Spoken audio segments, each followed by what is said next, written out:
हरि अनंत हरि कथा अनंता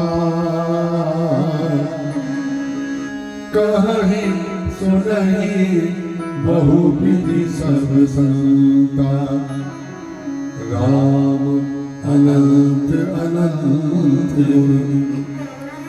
अमित कथा विचार सुनिया चरज न माने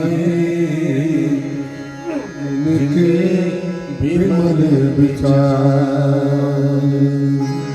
जिनके विमल विचार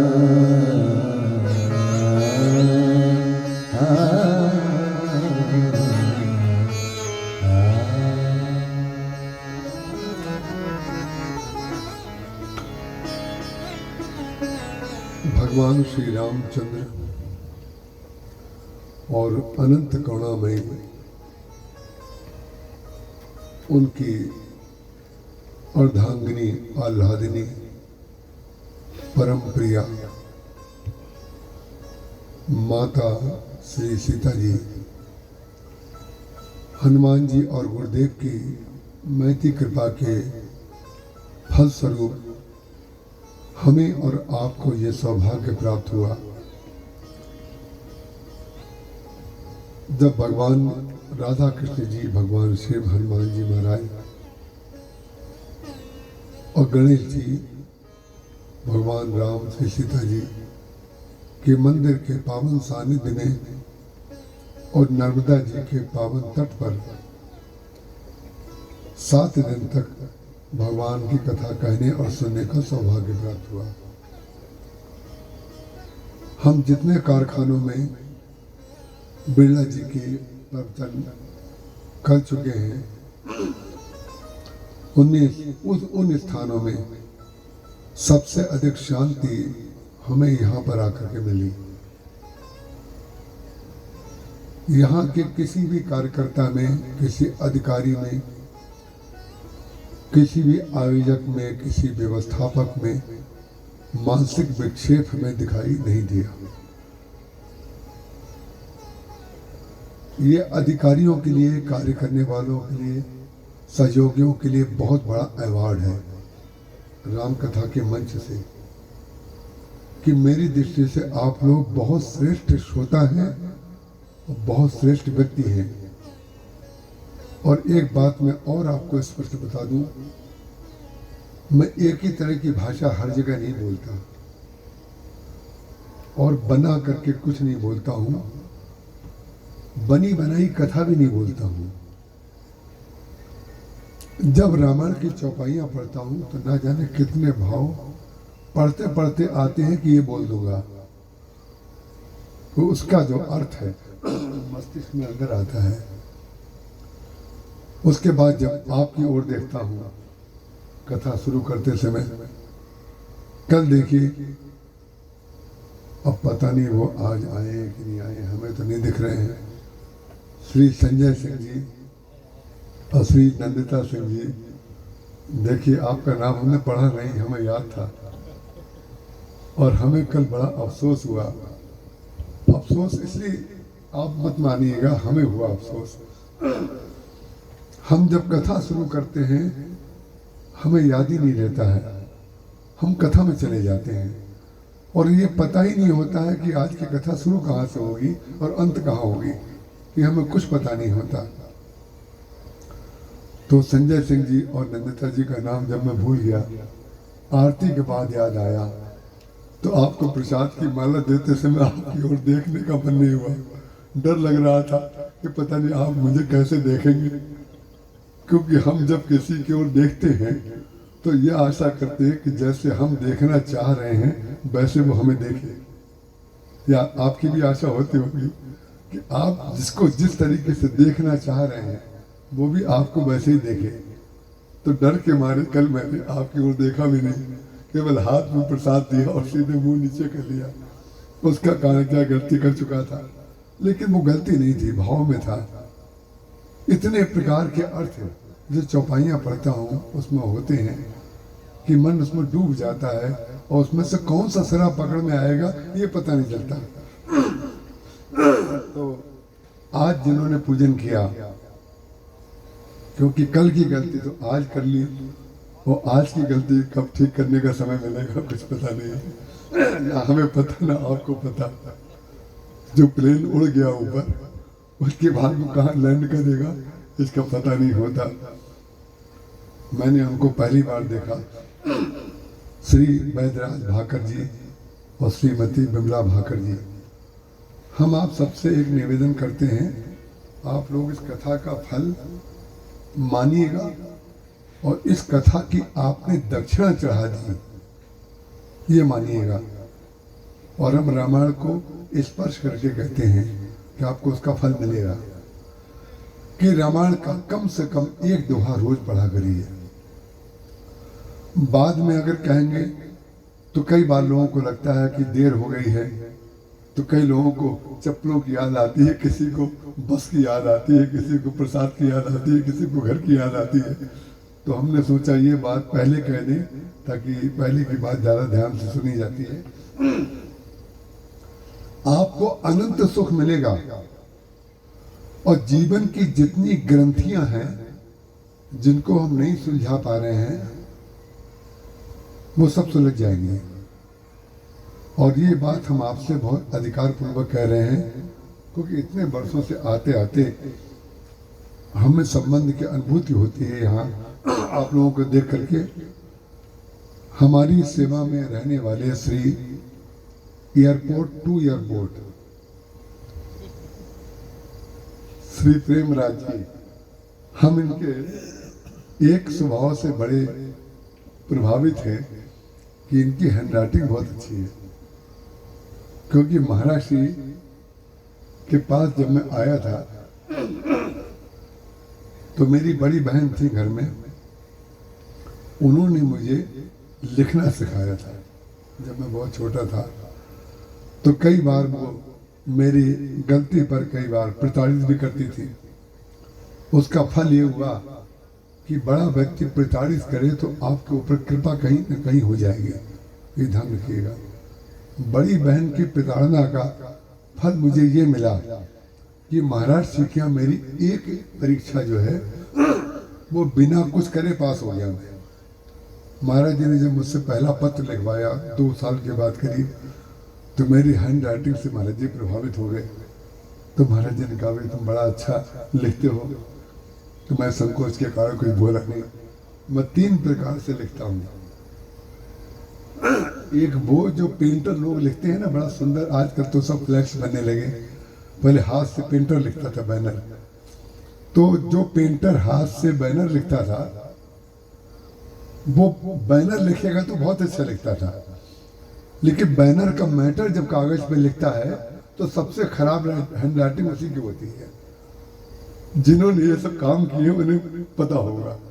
जब बैनर पर लिखेगा तो बहुत साफ लिखेगा और उसी मैटर को जब अपने हाथ से लिखता है तो इतना विचित्र लिखता है, जो कूड़ा टाइप का, मतलब कुछ ही काम का नहीं लिखता रुकर।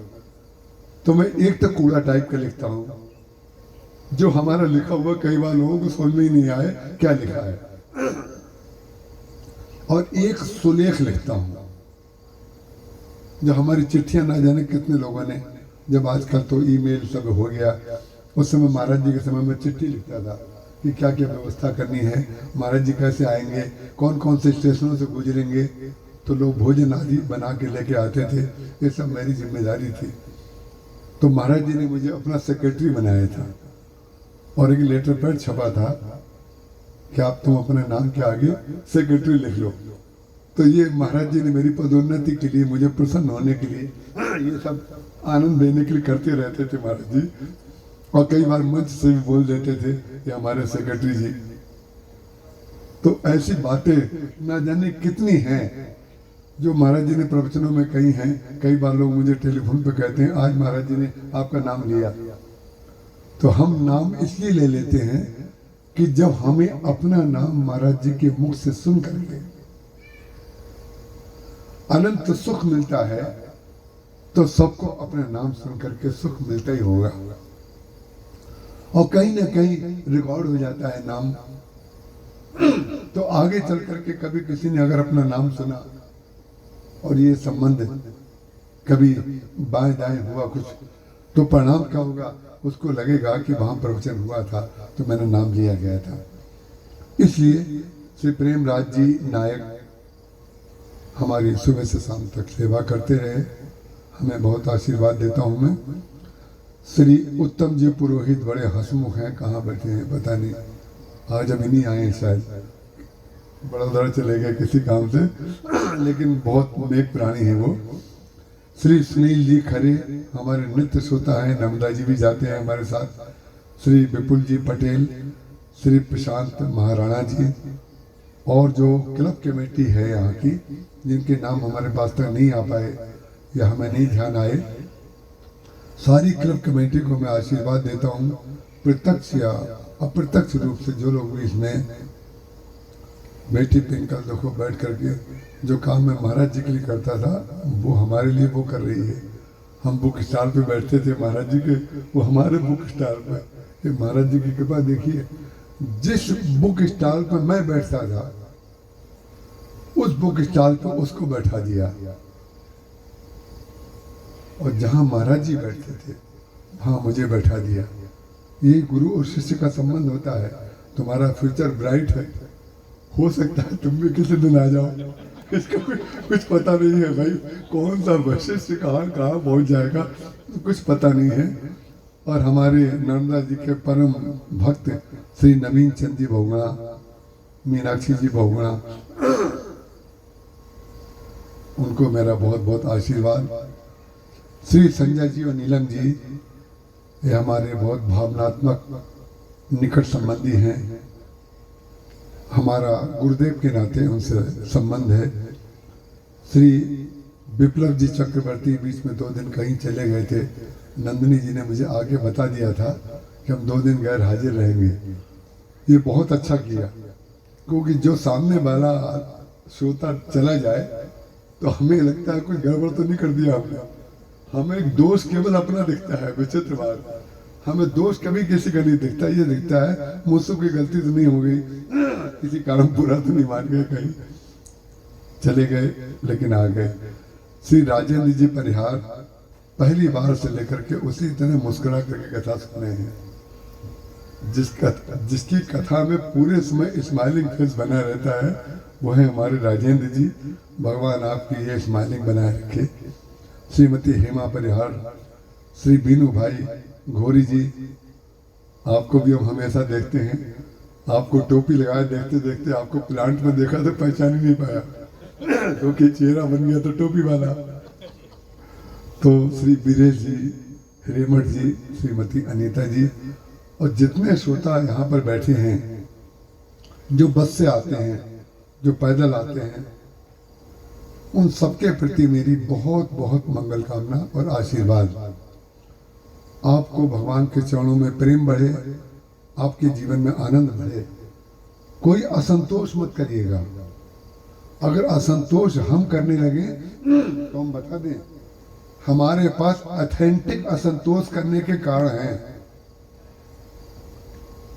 बिल्कुल, हमें जिस पर असंतोष करने का अधिकार है, ऐसे असंतोष के कारण हैं। लेकिन मैं परम आनंद में रहता हूँ। परम आनंद में इसलिए रहता हूँ कि मेरे महाराज जी ने, एक सज्जन ने, बहुत बड़े संत हैं, अभी हैं भगवान की कृपा से अयोध्या में, किसी कारण से महाराज जी का जो आश्रम था अयोध्या का, वहाँ से किसी कारण से मुझे निष्कासित कर दिया गया। महाराज जी की समाधि मैंने की थी, महाराज जी का आश्रम बनाया था, मैं वहाँ का उत्तराधिकारी भी था। लेकिन मैं वहाँ से जो ही मुझसे कहा गया, मैं निकल करके ऋषिकेश चला गया। आदरणीय सरला जी बिरला ने मुझे ऋषिकेश में कह दिया, आप ऋषिकेश चले जाइए। फिर मेरा पुनर्जन्म, एक बरेली में जन्म हुआ, एक महाराज जी के पास जन्म हुआ, फिर महाराज जी के बाद मेरा जन्म ऋषिकेश में तीसरा हुआ, तो वहाँ चला गया। तो इसलिए मैंने कहा कि ना जाने कितनी चीज़ें ऐसी होती हैं कि ये सब हुआ, लेकिन फिर भी वो संत जो बहुत बड़े संत हैं अभी हैं, उन्होंने मुझसे टेलीफोन करके कहा, क्योंकि इतने बड़े नाम को ऐसे मंच पर नहीं लेना चाहिए, उन्होंने मुझसे कहा कि आप आइए, हम 15 दिन के अंदर आपको उसी जगह बैठाएंगे। तो मैंने अपने गुरुदेव का नाम लेते हुए कहा कि मुझे रखने वाले हमारे गुरुदेव थे और मुझे निकालने वाले मेरे गुरुदेव हैं। उन्होंने मेरे कल्याण के लिए वहाँ से निकालना उचित समझा होगा। तो जो चीज़ महाराज जी ने मुझे नहीं दी वो मैं किसी दूसरे के हाथ से नहीं लूँगा। महाराज जी ने जो दी है, जो बाप ना दे वो दूसरे से नहीं लूँगा। और उन्होंने जो नहीं दी है वो आपके सामने मैं कथा कैसे करता। अगर मैं वहाँ होता तो तुम्हें हिसाब किताब कर रहा होता, कैश बुक लिख रहा होता, चेक लगा रहा होता, मैनेजर बन के बैठा होता आश्रम का। इससे ज़्यादा क्या उन्नति होती।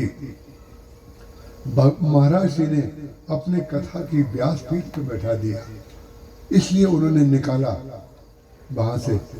और ये भी आप एक अंतरंग बात बता दूं, आदरणीय सल्ला जी बिरला ने हाथ पकड़ के मीटिंग रूम में कलकत्ते में अपने कमरे में एक घटना हुई थी, जिसके कारण उन्होंने बसंत कुमार जी ने मुझसे कहा, हमारी मीटिंग रूम में 8 बजे नाश्ता करते थे, 7:45 बजे आप आइएगा, 10 मिनट आपसे बातें करनी है। उन्होंने कहा, ये मुझे आदेश दिया, क्योंकि मैं उनको माँ जी कहता था, तो आप मुझे माँ कहते हैं, तो मैं आज आपको आदेश दे रही हूँ। और कथा कहलाने के लिए उन्होंने आदेश दिया टेलीफोन पर, उस मीटिंग में भी, और कहा, हमने कहा किसको कथा सुनाऊं, तो उन्होंने कहा गंगा जी को कथा सुनाइए। तो मैंने सबसे पहली कथा गंगा जी को सुनाई। ऋषिकेश में कोई श्रोता नहीं था। और दूसरी कथा सल्ला जी के कहने पर मैंने उत्तरकाशी में भागीरथी के सामने तट पर एक गेस्ट हाउस था, उसमें वो लोग ठहरे हुए थे, हमें भी साथ में ले गए थे गंगोत्री। तो 12 मिनट की कथा मैंने वहाँ पहली कही थी। ये मैंने आपको इसलिए बता दिया, और ये स्थान क्योंकि आपको ये सुनाने के बाद संबंध की अनुभूति होती है, व्यक्ति के हृदय एक दूसरे के निकट आता है। और ये फैक्ट्री का नाम जो राजश्री पॉलीफिल है, इसमें जो शांति है उसका भी कारण बता दूं। राजश्री जी से आप लोग कितने मिले हैं हमें नहीं पता, उनका बड़ा शांत स्वभाव है। एक बार कलकत्ते में पार्क स्ट्रीट पे किसी काम से वो गई हुई थी, ड्राइवर जो था उसने आने में देर कर दी। उन्होंने टेलीफोन किया, वो आने में काफ़ी देर हो गई और फुटपाथ पे खड़ी रही वो। सल्ला जी ने उनसे पूछा, भाई राजश्री बड़ी देर हो गई आने में। तो ड्राइवर से पूछा कि बड़ी देर हो गई। ड्राइवर ने बताया कि बिन्नी जी गलती हो गई, उन्होंने मुझे फ़ोन किया था लेकिन ट्रैफिक बहुत था, मैं घुमाता रहा, गाड़ी नहीं आई। ये बात राजश्री जी ने सल्ला जी को नहीं कही कि ड्राइवर ने आज बहुत बड़ी गलती कर दी, और ड्राइवर को उन्होंने कुछ नहीं कहा। ये बात उन्होंने महाराज जी को सुनाई। इतना शांत स्वभाव उनका है, हमारा मिलना बहुत कम होता है उनसे, लेकिन फिर भी हम उनके प्रति, क्योंकि उनके नाम की ये फैक्ट्री है, आज अचानक ऐसे ही उनकी सरलता जो है वो ध्यान आ गई। अब हम आपको सीधे कथा में ले चलते हैं। भगवान श्री राम का एक है लोक पक्ष जो पौराणिक है। वेद जब पुराण बनते हैं वो तब बनते हैं जब भगवान अवतार लेते हैं, और वेद जो वेद होते हैं उसमें अवतरित भगवान की चर्चा नहीं होती है। निर्गुण निराकार आत्मा जो है वही ब्रह्म है, वही आत्मा आप है, वही आत्मा हम हैं। ये बिल्कुल सत्य है, इसमें कोई संदेह नहीं। हम और आप बिल्कुल एक ही हैं, क्योंकि सबके अंदर प्राण प्राण के जीव सुख के सुख राम। कल हमने आपसे कहा था, दोनों के अंदर एक ही तत्व बैठा हुआ है, लेकिन एक ही तत्व होने पर भी जब एक वक्ता बनता है और एक श्रोता बनता है तो उस समय भेद तो हो जाता है। इसी तरीके से भगवान श्री राम और श्री सीता जी का भेद, गिरा अर्थ, वाणी होती है उसका अर्थ होता है, जैसे श्रुति और वाणी हमने उसका भेद आपको बता दिया और दोनों का एकत्व भी आपको बता दिया। गिरा अर्थ जल बीच सम कहियत भिन्न न भिन्न बंदो सीता राम पद जिन्हें परम प्रिय खिन्न। जैसे समुद्र की तरंग और समुद्र में दोनों में जल होता है, लेकिन केवल समुद्र शांत होता है तो कहते हैं समुद्र उसका नाम है, और समुद्र में क्या है तो कहते हैं जल है। अब वही जल ऊपर उठती है तो उसका नाम तरंग हो जाता है, और फिर जब उसमें भाटा होता है, जल पीछे जाता है तो कहते हैं भाटा, और जब ऊपर की ओर उमड़ता है तो उसको ज्वार कहते हैं। तो ज्वार भाटा ये हमने आपको अनुकूलता और प्रतिकूलता के रूप में बता चुके। भगवान श्री राम ने अवतार ले करके जो कार्य किया वो इसलिए किया ताकि हम और आप उसको सीख सके। बिल्कुल सरल सरल भाषा में आज आपको समझा रहा हूं। आज कठिन भाषा का प्रयोग हम जरा भी नहीं करेंगे। चरित करत नर अनुहरत संस्कृत सागर से तू। एक बच्चे को, हमारी ऋषिकेश की कुटिया के सामने की बात है, 10-15 फुट दूर बालू का ढेर पड़ा हुआ था। बालू का ढेर, 4-5 घोड़ा बालू थी पड़ा था। छोटा सा बच्चा था, उसको पकड़ के उसकी माँ ले जा रही थी, और मैं वहां संजोग से खड़ा हुआ था। छोटा सा गेट है, हम ऐसे खड़े हुए थे। अब वो आई, उसने अपने बच्चे से कहा इस पर से तुझे कुदाऊंगी। तो ठीक है, कुदाओ भाई। वो कुदा रही है, अपने बच्चे को चढ़ा दिया और उसने कहा कूद। वो कूदा, उसने खट से पकड़ लिया। फिर दोबारा कहा फिर ऊपर चढ़, वो चढ़ा, और चढ़ने के बाद का कूद, और फिर पकड़ लिया।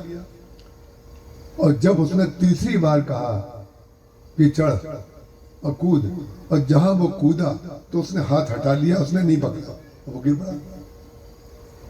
काफी जोर से गिरा बच्चा। लेकिन ध्यान रखिएगा, बच्चों को जो चोट जितनी तेज लगती है उतनी जल्दी ठीक भी होती है। बड़े लोग गिर पड़ेंगे तो चोट लंबी खींच जाएगी। बच्चों की मसल और बच्चों की हड्डियां बड़ी कोमल होती हैं, बड़ी आसानी से उनकी चोट ठीक हो जाती है और वो भूल जाते हैं। तो मैंने पूछे बगैर रहा नहीं गया, इतना छोटा सा बच्चा आपने उसको गिरा दिया, ऐसा क्यों कर दिया? तो उसने कहा, उसकी माँ ने, मैं इसको ट्रेंड कर रही थी, क्योंकि कुदाने वाले तो मिलेंगे लेकिन जिस दिन गिरोगे उस दिन बचाने वाले नहीं मिलेंगे। तो तुम्हें गिर करके उठना आना चाहिए। ये बताने के लिए मैंने इसको गिरा दिया। उसका कारण क्या है? ये मनुष्य में ही नहीं, बंदरों में मैंने देखा। जो बंदर का बच्चा अपनी छाती से लगा करके बच्चे को लेकर चलता है, इतना प्यार करता है बंदर का बच्चा या बिल्ली का बच्चा, जो भी, सब लोग अपने बच्चे से प्यार करते हैं। लेकिन विचित्र बात है, बच्चा जब अपने पैरों पे खड़ा हो जाता है, मैंने खुद किया है, करके देखा है और इनको प्रयोग करके दिखाया है कि देखो अभी मैं कर रहा हूं, यही होगा। तो वही हुआ। जब बच्चा अपने पैरों पे खड़ा हो गया, तो मैंने जब रोटी डाली उसके सामने और बच्चे ने पकड़ ली, और बच्चे की माँ ने रोटी छीन करके खा ली, उसको नहीं दी। उसका कारण क्या है कि तुमको रोटी जब मिले तो छीन करके भागना आना चाहिए। हम तुमसे छीने और तुम हमें मत छीनने दो। तुम्हारे अंदर इतनी क्षमता आनी चाहिए कि हम तुमसे छीनेंगे, क्योंकि तुमसे जब बड़े हो जाओगे, बच्चे को सिखा रही है बगैर बोले, जब बड़े हो जाओगे तो रोटी तुम्हें मिलेगी, तुमसे दूसरा छीनेगा। तो तुमको ऐसी जगह लेकर के भागना है जहां से हम तुमसे लेना पाए। यही है चरित करत नर अनुहरत संस्कृति सागर सेतु।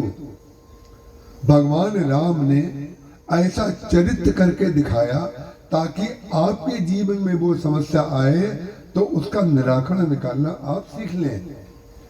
जब प्रतिकूलता आती है तो व्यक्ति को, जो संसारी व्यक्ति होता है, न जाने कितने लोगों को मैंने ऐसा देखा जो ये कहते हैं हमारे घर में विपत्ति आ गई।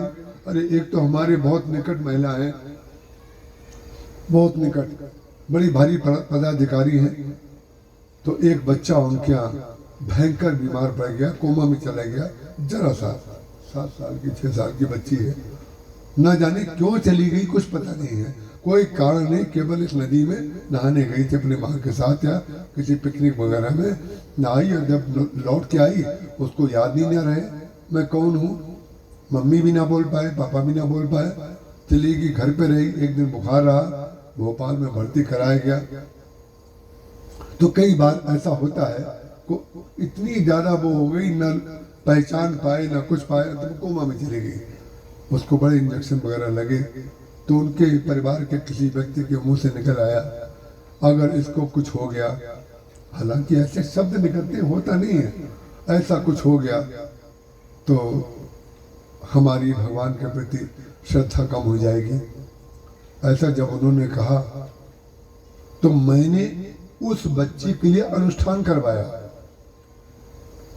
मैंने अनुष्ठान करवाया, और मैंने स्वयं भी एक माला 11 दिन तक जप किया उस बच्ची के लिए। और ये मत समझिएगा मैं कोई चमत्कार बता रहा हूँ, ये ठाकुर जी की कृपा से अब बच्ची वो चलना तो अभी नहीं दोबारा से आया है, लेकिन पहचान रही है, बोल रही है, खा रही है, पी रही है, थोड़ा थोड़ा घुटने चल लेती है, अभी शरीर में इतनी ताकत नहीं आई है। तो जो लोगों के मन में यह आ जाता है कि भगवान के प्रति श्रद्धा, ये नहीं, ऐसा शब्द नहीं बोलना चाहिए। इसलिए नहीं बोलना चाहिए ऐसा शब्द कि भगवान की महती कृपा कोई होगी, जब आपके ऊपर अनुकूलता और प्रतिकूलता भगवान दे, उस समय ये निष्ठा आनी चाहिए। यद्यपि ये शब्द उन्होंने 1000 बार कहे होंगे कि भगवान की कृपा से मुझे विश्वास है कि वो ठीक होगी, लेकिन एक बार, मैंने एक बार के लिए इसलिए कह दिया कि एक बार भी ये बात मुंह से नहीं निकालनी चाहिए। जब इतनी बड़ी घोर विपत्ति में भी आया था मैं, तो एक व्यक्ति संसार में ऐसा नहीं है जिससे मेरा संपर्क है। 2 बातें मैंने, एक तो महाराज जी के नाम को मैंने प्रश्नवाचक चिन्ह में कभी नहीं लाया, और दूसरा मैंने किसी से एक नया पैसा नहीं मांगा।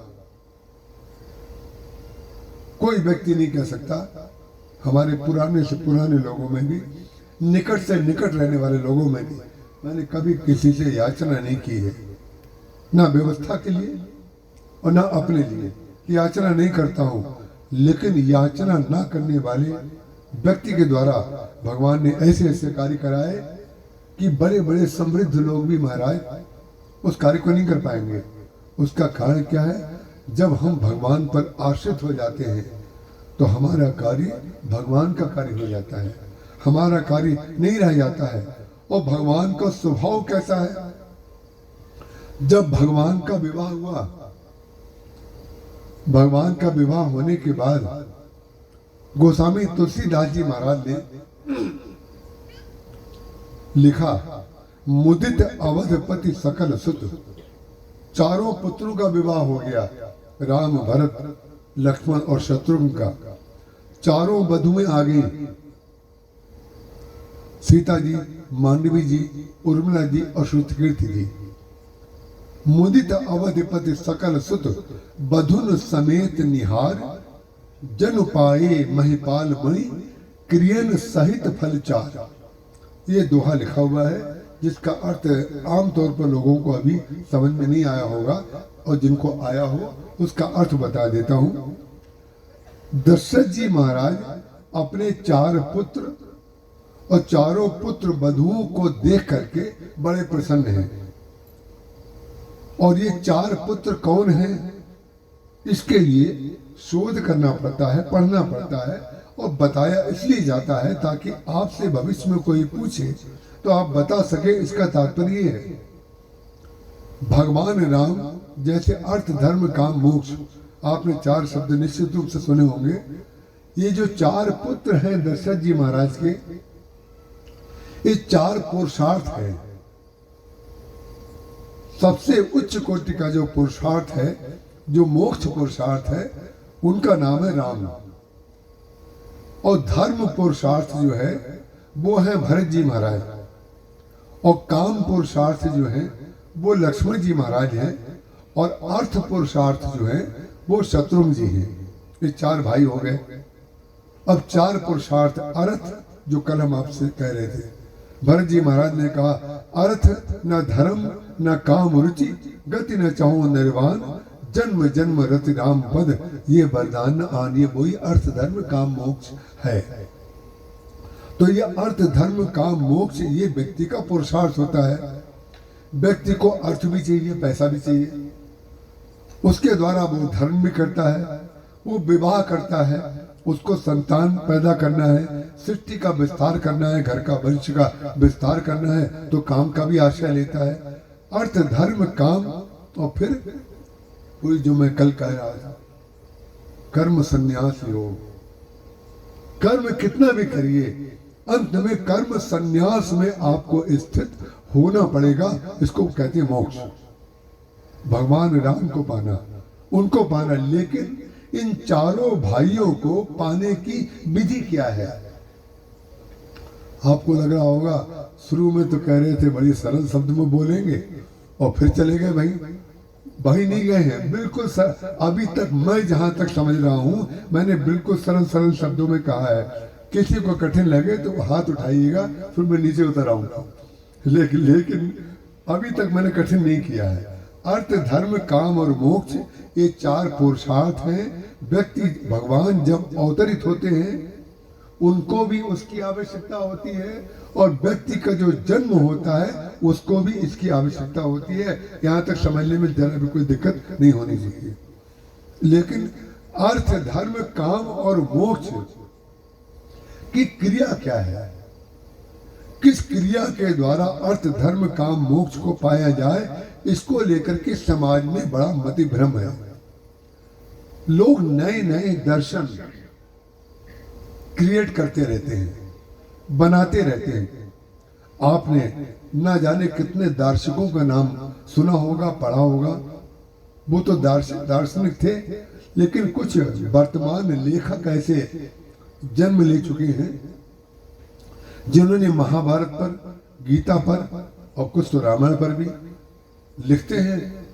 और बच्चों को मैं जो रामचरितमानस पढ़ने के लिए और पढ़ाने के लिए और जोड़ने के लिए कहता हूँ, उसके प्रति एक ही कारण है और कोई नहीं है, कि वो बच्चे जो पढ़ लिख करके बड़े होते हैं, तो जब कभी धर्म की पुस्तक कोई पढ़ने की इच्छा होती है तो वो मूल ग्रंथ को नहीं पढ़ते हैं, माने वेद को नहीं पढ़ते हैं, पुराण रूपी इन ग्रंथों को पढ़ने लग जाते हैं। उनकी दृष्टि में पुराण क्या है? कोई उड़ीसा का लेखक ले लिया, कोई बंगाल का ले लिया, कोई महाराष्ट्र का ले लिया, जो आजकल लेटेस्ट लेखक निकले हैं। उन्होंने गीता पे भाष्य लिख दिया, उन्होंने महाभारत का संक्षेपीकरण कर दिया, बच्चों ने वो पढ़ लिया, क्योंकि वो अंग्रेजी में लिख देते हैं, कभी कभी हिंदी में भी लिखते हैं। तो बच्चों को अंग्रेजी क्योंकि अधिक पढ़ाई जाती है, आज के युग की आवश्यकता या परिस्थिति जो भी हो, तो बच्चे पढ़ करके वो समझते हैं कि राम ने ये किया, वो समझते हैं सीता जी ने ये किया, वो समझते हैं कि राज्य ये हुआ। तो कभी कभी उसमें रावण की प्रशंसा लिख दी जाएगी, कभी राम की कमी लिख दी जाएगी, कभी लक्ष्मण जी के आवेश की व्याख्या विचित्र कर दी जाएगी। बच्चे वही सीख जाते हैं। इसलिए बच्चों को ये पढ़ाना इसलिए आवश्यक है कि अर्थ धर्म काम मोक्ष जो ये पुरुषार्थ हैं, इस पुरुषार्थ को किस क्रिया के द्वारा पाना है। तो भगवान राम जो हैं, उनकी बात हम बाद में इसलिए करेंगे कि वो पुरुषार्थ सबसे अंतिम पुरुषार्थ है।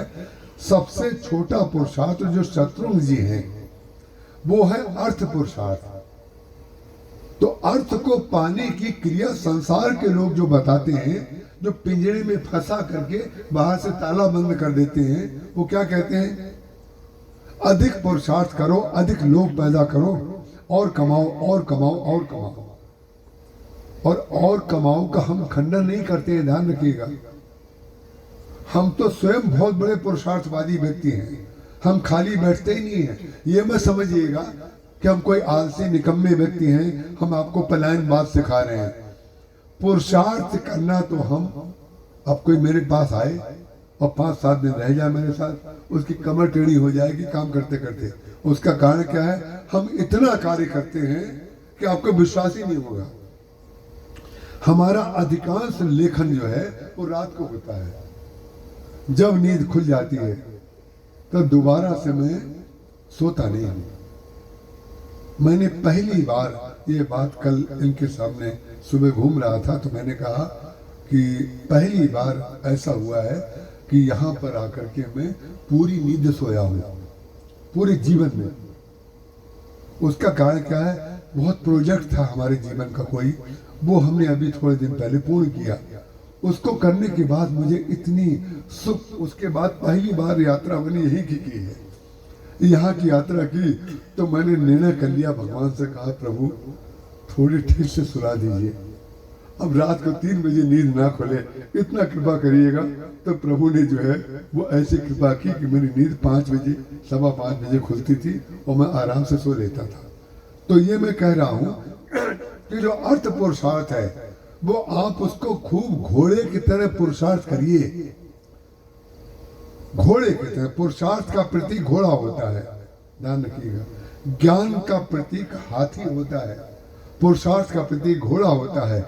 लेकिन घोड़े की तरह पुरुषार्थ करते समय अजगर कितने विश्वास मत भूल जाइएगा।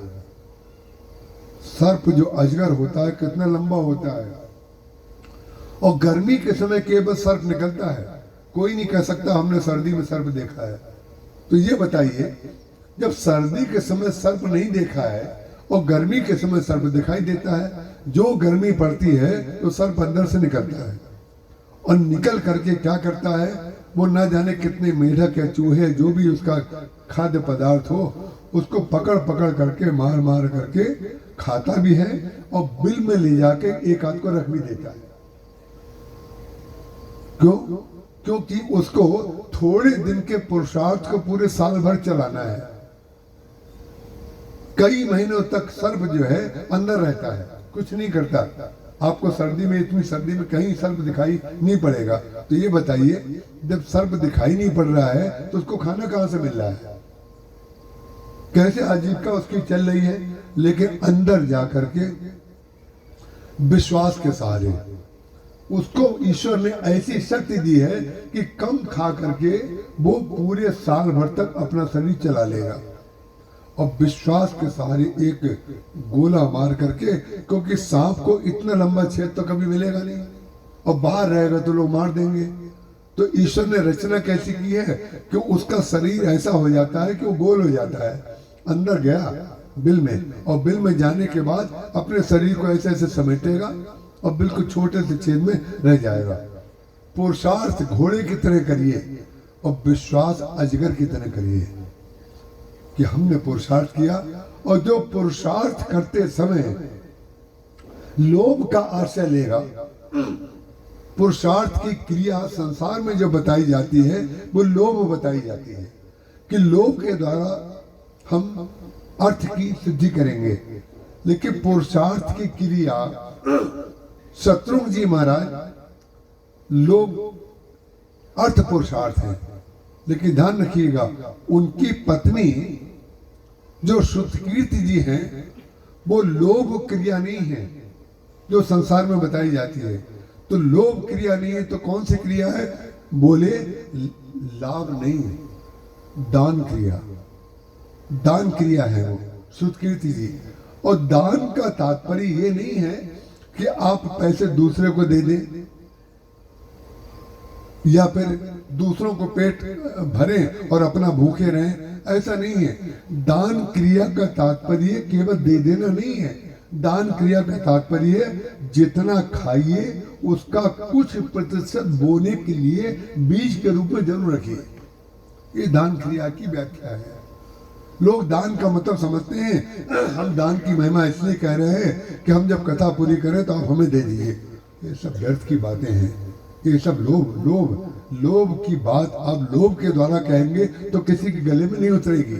उसका कारण क्या है? आप स्वयं लोभ में प्रेरित होकर के बोल रहे हैं तो श्रोताओं को कैसे पता चलेगा कि जो बात कही जा रही है उसका कोई तात्पर्य है? ध्यान रखिएगा, लोभ की क्रिया जो है, जो अर्थ की क्रिया है, पैसा कमाने की जो क्रिया है वो लोभ नहीं है, वो दान है। अब दान को हम आपके सामने इसलिए समझाएंगे। दान को हमने एक दिन कहा था कि 10% से अधिक दान मत करिए। ये हम पहले कह चुके हैं, उसकी शाखाएं हम पहले ही फैला चुके थे। अब हम आपको समेट करके बता रहे हैं इस प्रसंग को कैसे समेटा जाए। तो 10% से अधिक आप जब दान नहीं देंगे, इसका तात्पर्य वो 10% का क्या करेंगे? बोले उसको बीज बनाएंगे और बीज बना करके उसको जमीन में बो देंगे। जब जमीन में बो देंगे तो वो 100% होके फिर निकलेगा।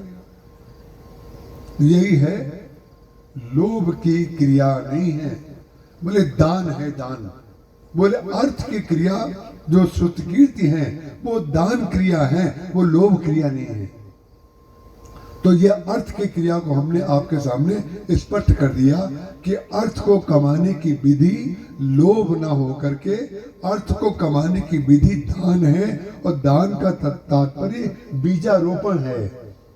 माने जो हमें प्राप्त हुआ है वो दोबारा जो प्राप्त होगा वो कैसे प्राप्त होगा? आम तो खा गए सब। इसीलिए सरकार का एक मंत्रालय होता है, एक विभाग होता है जो बीज की व्यवस्था करता है। अगर बीज की व्यवस्था सरकार ना करे तो सारे के सारे लोग जो है सारा गेहूं बेच खाएंगे। परिणाम क्या हो? अगले साल अकाल पड़ जाएगा। इसीलिए बीज संरक्षण का एक मंत्रालय होता है कि वो बीज संरक्षण करता है, उसका विभाग होता है, उसके संग्रहालय होते हैं, उसको कैसे रखा जाए, कैसे बोया जाए, उसकी एक विधि है। तो ये हमने आपको बता दिया कि जो अर्थ कमाने की विधि है, जो क्रिया है, जो श्रुत कीर्ति दी है, वो दान क्रिया है, वो लोभ क्रिया नहीं है। और लोभ क्रिया अगर बनाएंगे तो जिम प्रतिलाभ लोभ अधिकाई, लाभ लाभ लाभ लाभ करते जाएंगे तो विचित्र बात है। जिसको आप गरीब कहते हैं वो भी लोभ क्रिया के पीछे लगा है। गरीब के मान लीजिए 10 स्टेप मान लें, सारे भारत में या सारे विश्व में अगर आर्थिक स्तर के 10 स्टेप 10 सीढ़ियां मान लें तो पहली सीढ़ी वाला दूसरी सीढ़ी पे जाना चाह रहा है, दूसरा वाला तीसरी पे, तीसरा वाला चौथी पे, 10वां वाला कहाँ जाएगा? 10वां वाला तो गिरेगा ना। जब 10वें के ऊपर सीढ़ी है ही नहीं और जाना चाहता है ऊपर, तो जब तक उसको दान क्रिया नहीं बताया जाएगा, जब तक उसके जीवन में रिवर्स गियर नहीं बताया जाएगा, जब तक शांति में स्थित नहीं किया जाएगा, जब तक संतोष की बात नहीं कही जाएगी। अरे शाम को जो काम करने जाए दिन में, शाम को घर पे लौटना चाहिए कि नहीं? और काम करेंगे और काम करेंगे और आगे बढ़ेंगे। ध्यान रखिएगा, और काम करते करते सप्तम स्वर से आगे कोई स्वर होता ही नहीं है। सप्तम स्वर से ऊपर कोई स्वर ही नहीं होता है। आप संगीत में देख लीजिए, 7 स्वर होते हैं। आपका कितना भी लंबा स्वर हो, उससे ऊपर रीड बनी नहीं है। हारमोनियम में रीड ही बनी है। 7 ही रंग होते हैं, 7 ही दिन होते हैं और 7 ही आवरण होते हैं। सप्तावर्ण, जिसको सप्तावर्ण कहते हैं। और श्रीमद् भागवत की कथा भी 7 दिन इसलिए कही जाती है कि एक एक आवरण से रोज व्यक्ति मुक्त हो। भागवत का उद्देश्य नाच गाना कराना कदापि नहीं है। नाच गाना कराना है जब भगवान का जन्म होता है तो कदाचित एक भजन गा करके या संकीर्तन करके, या रुक्मिणी जी का विवाह होता है तो विवाह का एक गा करके गीत उसको आगे बढ़ाया जाए, बहुत अच्छी बात है। लेकिन मैचिंग कपड़े पहन करके चाइनीज डिश खाना, ये भागवत का उद्देश्य नहीं होता है।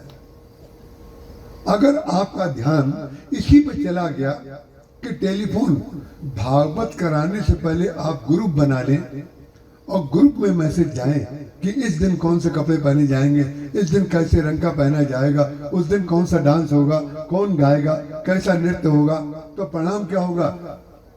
भागवत की चर्चा ही नहीं होगी। भागवत जरूर कराइए, भागवत जरूर करिए और भागवत जरूर सुनिए। लेकिन भागवत कहने और भागवत सुनने और भागवत कराने का उद्देश्य क्या होना चाहिए? आत्म कल्याण, जो परीक्षित जी का उद्देश्य था। परीक्षित जी ने जो कथा सुनी, देवता लोग उनके सामने अमृत कलश लेकर के आए। इसका तात्पर्य क्या है? कथा जो भगवान की है उसमें इतना अमृत है कि देवता अपने स्वर्ग का भोग छोड़ करके आए, बोले हमें कथा दे दीजिए और आप अपने शरीर से, क्योंकि उनको तक्षक नाग जो था वो 7वें दिन डसने वाला था, उनकी मृत्यु होने वाली थी। तो देवताओं ने कहा आपको जिस मृत्यु से डर है वो आपकी मृत्यु नहीं होगी, इस अमृत कलश को आप पी लीजिए, आप अमर हो जाएंगे। लेकिन सुखदेव जी ने कहा हम तो कथा सुनेंगे, हमें अमृत नहीं चाहिए। उसका कारण क्या है? ये वाला जो अमृत है ये किसी न किसी दिन समाप्त जरूर होगा।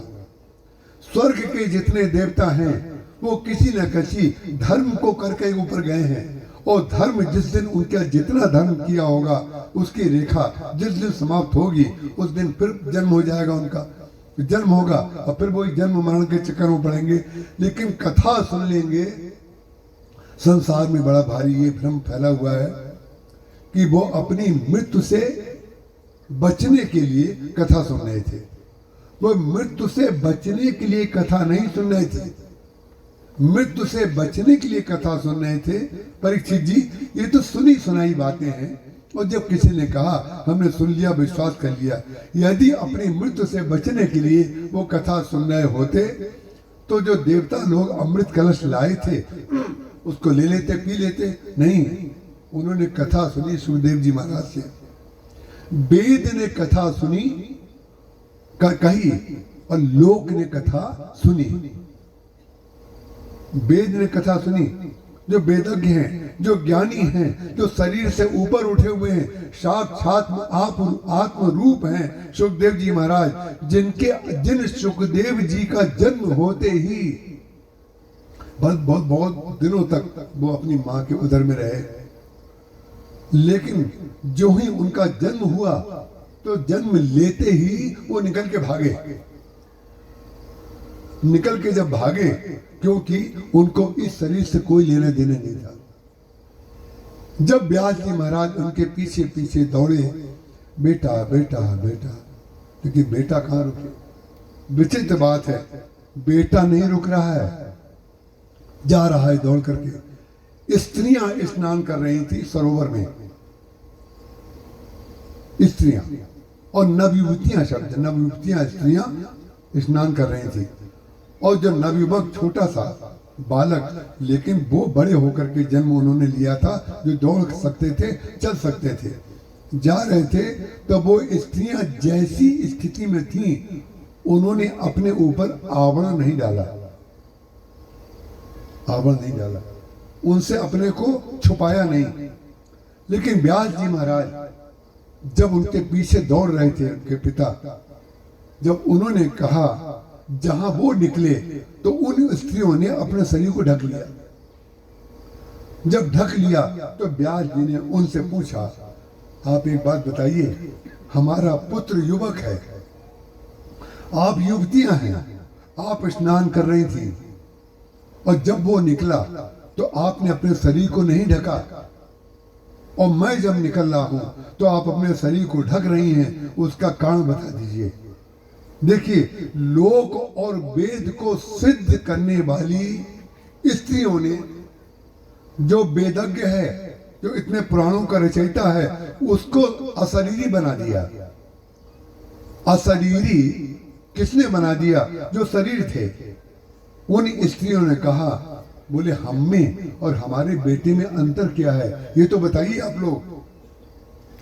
उन्होंने कहा, जब आप पूछ रहे हैं तो हम आपको बता देते हैं, आपका बेटा युवक जरूर है, लेकिन युवक होते हुए भी उसकी दृष्टि में ये भेद है ही नहीं, स्त्री कौन है पुरुष कौन है। उसने जब हमें देखा तो हमारी आंखों में ये भाव नहीं आया, हमें वो स्त्री भाव से देख रहा है, हम स्त्री हैं कि हम पुरुष हैं, ये इसके आंखों में भाव ही नहीं है। इसलिए इसको देख करके हमें अपने ऊपर वस्त्र ढकने की इच्छा पैदा नहीं हुई। हमें देख करके आपने क्यों ढका? बोले आप में चरित्र तो पूर्ण है, लेकिन आप में स्त्री और पुरुष का भेद है। इस आंख से आपने देखा, इसलिए हमने अपने शरीर को ढक लिया। एक दृष्टि में महाराज, एक वाक्य में उन्होंने इस प्रकार से उनको निरुत्तर कर दिया और ये बता दिया, आपका जो बालक है वो तो आत्म स्वरूप है, वो तो वेद स्वरूप है और आप लोक स्वरूप हैं, क्योंकि आप पुराणों की रचना कर रहे हैं।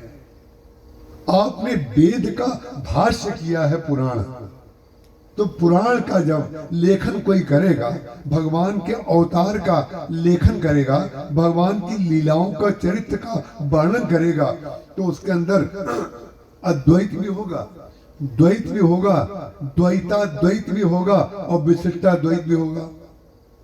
अद्वैत होती है आत्मा, द्वैत होती है जो शरीर हो गया, जहां विवाह हुआ किसी का। जैसे मान लीजिए एक पुरुष है, वो अकेला है तो वो अद्वैत है। जहां उसका विवाह हुआ तब वो द्वैत हो गया, पति पत्नी दो हो गए। और जब उसके बच्चे हुए तब उसी का नाम विशिष्टा द्वैत हो गया। श्रृंखला एक ही है अद्वैत की, ये अद्वैत के ही भाग हैं। अद्वैता द्वैत क्या होता है? बोले द्वैत दिखाई दे रहा है लेकिन है अद्वैत।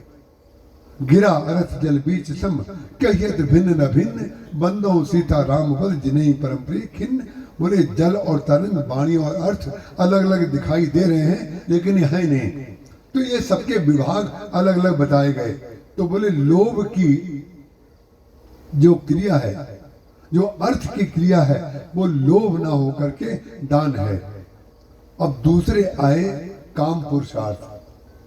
शत्रुघ्न जी की बात हम आपको बता चुके। अब हम आपको दूसरे स्टेप पे ले जा रहे हैं, वो है लक्ष्मण जी महाराज।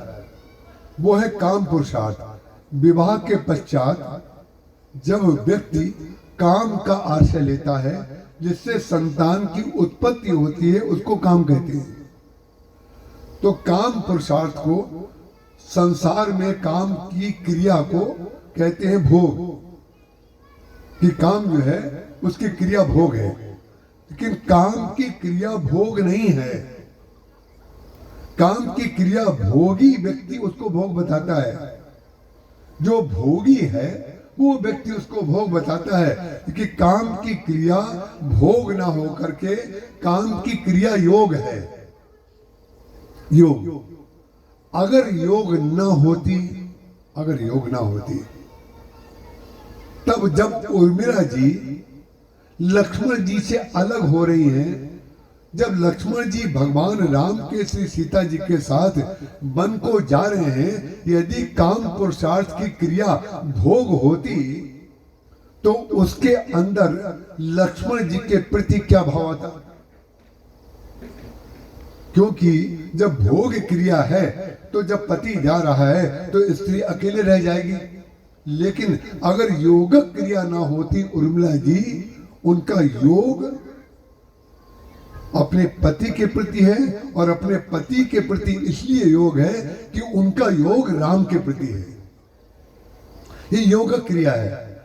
और ये पति के प्रति उनका योग जो है भावनात्मक योग है, और वो जान नहीं है हमारे पति का योग राम के चरणों में है। ये संस्कार आया कैसे? उर्मिला जी को कैसे पता चला कि लक्ष्मण जो हमारे पति हैं उनके प्रेम का आधार राम है? भोग क्रिया नहीं थी, वो योग क्रिया थी। और यदि कहीं ऐसा ना होता तो जनकपुर में ही उर्मिला जी लक्ष्मण जी से अलग हो गई होती। कैसे?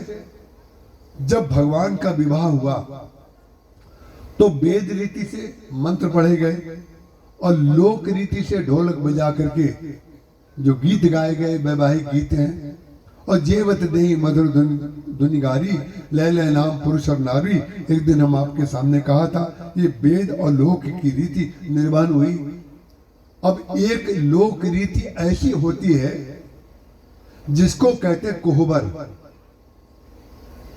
आप लोगों में से अधिकांश लोग इसका नाम जानते होंगे, सुना होगा। कोहबर की रीत ना भी पता हो, लेकिन कोहबर होता है। कोहबर क्या होता है? उस कोहबर की विशेषता यह होती है कि पुरुष के नाम पर केवल दूल्हा अंदर होता है, बाकी सब स्त्रियां होती हैं और पत्नी होती है।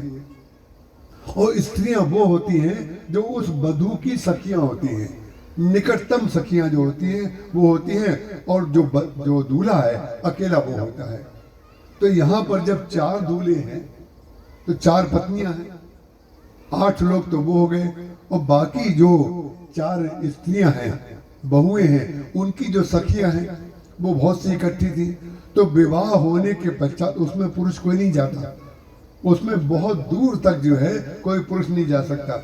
तो कोहबर के लिए जब भगवान राम, भरत जी, कितना संकोच का स्वभाव है भरत जी का, आप कल्पना भी नहीं कर सकते।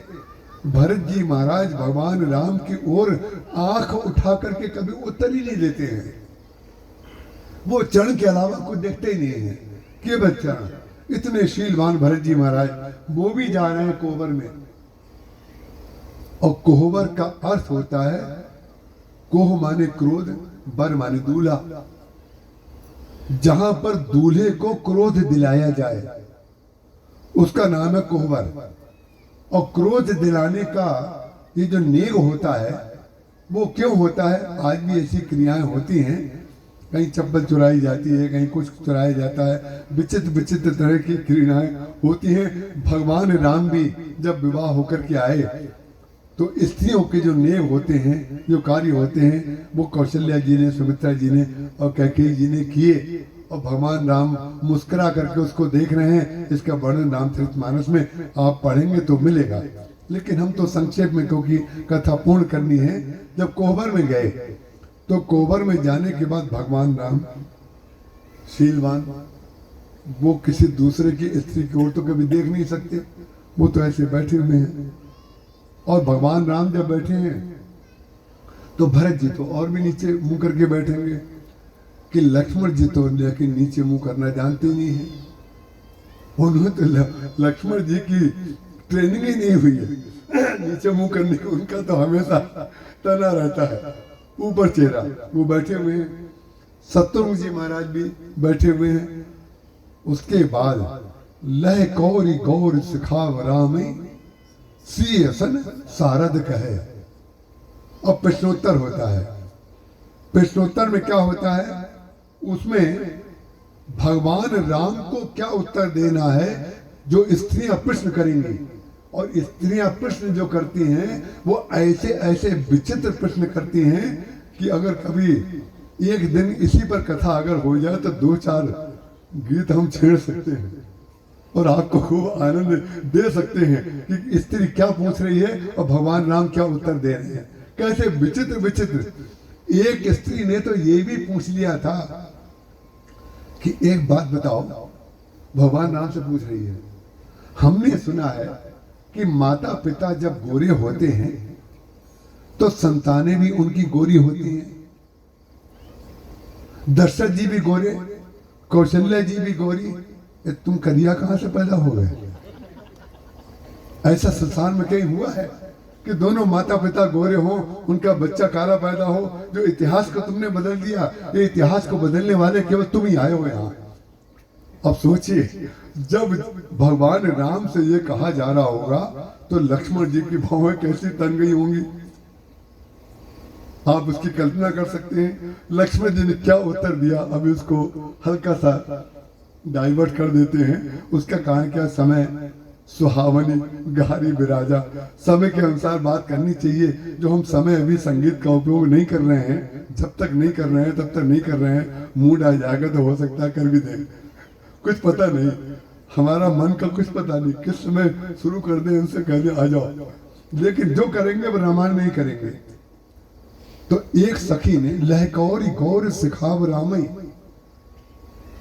सी असन सारद कहें। पार्वती जी जो हैं वो तो बैठी भगवान राम के पास उत्तर देने के लिए। लय कौर गौर सिखाव रामई सी असन सारद कहें। सीता जी के समक्ष सरस्वती जी बैठी। अब पार्वती जी कितनी भी शंकर जी की प्रिया हों, लेकिन वाणी का विषय जहां पर आएगा वहां तो सरस्वती जी जीतेंगी। सुंदरता के रूप में अगर सुंदरता की प्रतिस्पर्धा हो तो पार्वती जी जीत जाएंगे, लेकिन वाणी का उपयोग करने के लिए तो भाई जो सरस्वती है वो ही जीतेंगी।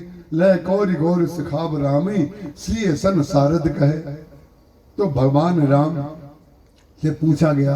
भगवान के राम के सामने सारी सखियां बोलना शुरू हुई। 4 वधुएं बैठी हैं और 4 दूल्हे बैठे हुए हैं। सखियों ने छेड़ना शुरू किया, कोह दिलाना शुरू किया बर को। उन्होंने कहा हमने बहुत राजकुमार देखे संसार में, इतने राजा आए, उनके साथ उनके पुत्र भी आए, राजकुमार भी आए, लेकिन जितना अहंकारी ये काला राजकुमार है, भगवान राम के लिए काला कहा जा रहा है। ध्यान रखिएगा, शादी करना है तो सीख लीजिए कुछ बातें।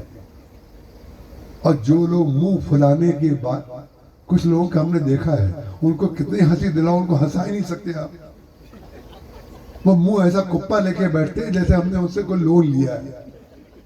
लोन लेके बैठे हैं और हर साल आते हैं, कहते हैं हम आपको दे देंगे और दे नहीं रहे हैं, ऐसे हमें देखते हैं। उसका कारण क्या है? अरे भाई भगवान राम हंस रहे हैं, लक्ष्मण जी हंस रहे हैं, सब आनंद ले रहे हैं और आप फिर भी मुंह फैलाए बैठे हैं। अरे भाई कभी तो हम कभी हंसी में कहते हैं एक दांत का पाउडर आता है बी को बज दंती, तो कभी तो लगा के उसको भी दांत साफ किया करो ताकि दांत तो दिखे, नहीं तो हम समझेंगे आपके दांत गए, नकली लगे हैं। अगर आप दिखाएंगे नहीं तो हम समझेंगे दांत चले गए, इसलिए तो नहीं दिखा रहे हैं। उन्होंने कहा जितना ये घमंडी राजकुमार ये बड़ा वाला काला आया है, ऐसा कोई नहीं आया। विचित्र बात है। लक्ष्मण जी महाराज ने कहा आप कैसी बात कर रही हैं?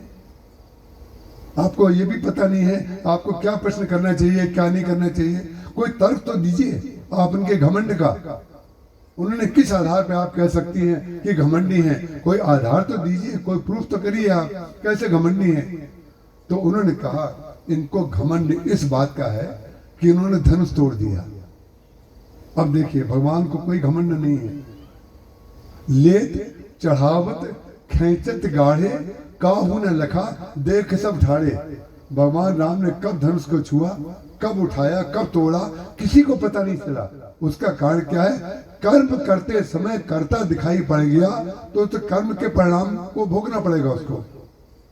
ये अकर्तृत्व है, ये कर्म संन्यास है भगवान का कि कर्म तो हो जाता है लेकिन दिखाई नहीं देता है। तो भगवान राम ने तो उत्तर को दिया नहीं।